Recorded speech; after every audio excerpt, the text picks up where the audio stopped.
Bienvenue à nouveau dans cet angle de réflexion, qui portera aujourd'hui sur l'implication historique qui concerne la période contemporaine, implication historique qui a des racines récentes dans la période qui a suivi la Seconde Guerre mondiale, en tant que pouvoir constitué, qui n'est pas le manifeste le pouvoir à travers les gouvernements, mais ce sont ces forces qui gèrent vraiment ce qui est le plus grand intérêt, à savoir les intérêts économiques, industriels et financiers au niveau mondial.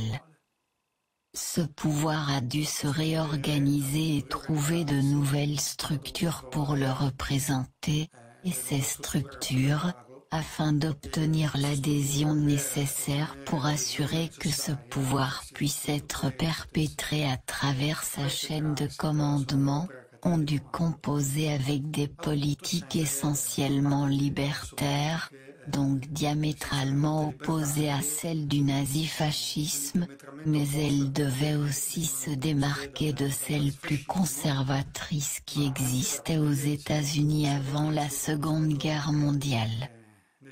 Pour cette raison, il y a eu une série de révolutions culturelles, qui ont permis de recueillir une adhésion adéquate grâce à une culture de liberté et d'indépendance,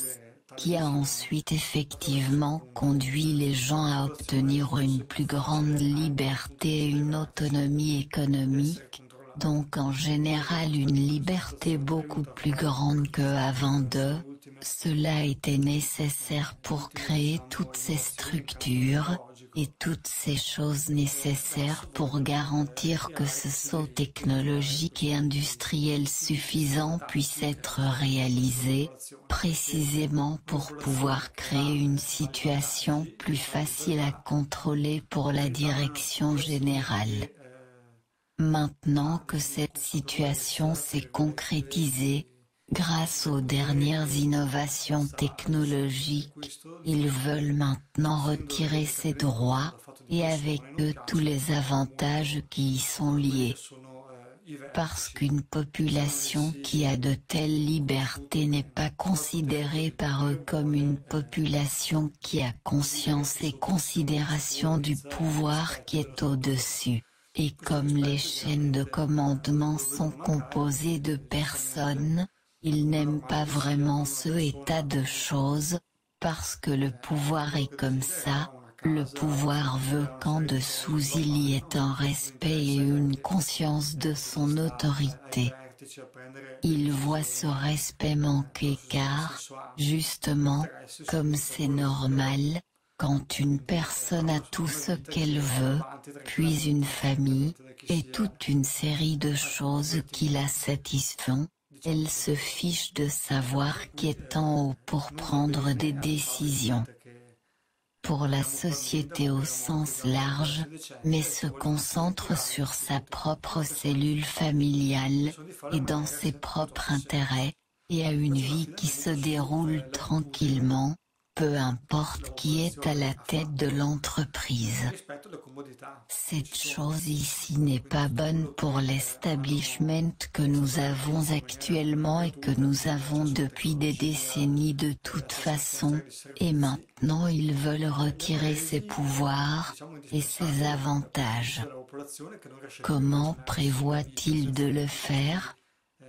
Il pense le faire de manière très simple, c'est-à-dire en s'appuyant sur l'habitude de la population en ce qui concerne le confort qui a été donné au fil des ans grâce à la technologie et aux services connexes devenus indispensables à la population, qui ne peut plus n'imagine plus une vie sans ces conforts. Donc le troc qui veut être proposé, c'est la liberté en échange de tous ces conforts. Donc en échange de la technologie, il faudrait abdiquer les libertés essentielles. Ceux qui décident de garder leurs libertés essentielles doivent renoncer à toutes les technologies, et à tous les conforts relatifs avec lesquels la plupart du temps il a même grandi, si l'on considère que déjà les générations de quadragénaires, depuis qu'ils ont 20 ans, ont affaire à ces conforts qui peu à peu sont devenus partie intégrante de chaque aspect de sa vie. C'est ce que nous disons est un chantage qui est fait contre la population, qui n'a plus de concept celui de la vie qui exclut la technologie, et c'est un gros avantage que ceux qui essaient de nous vendre ce nouveau mode de vie ont.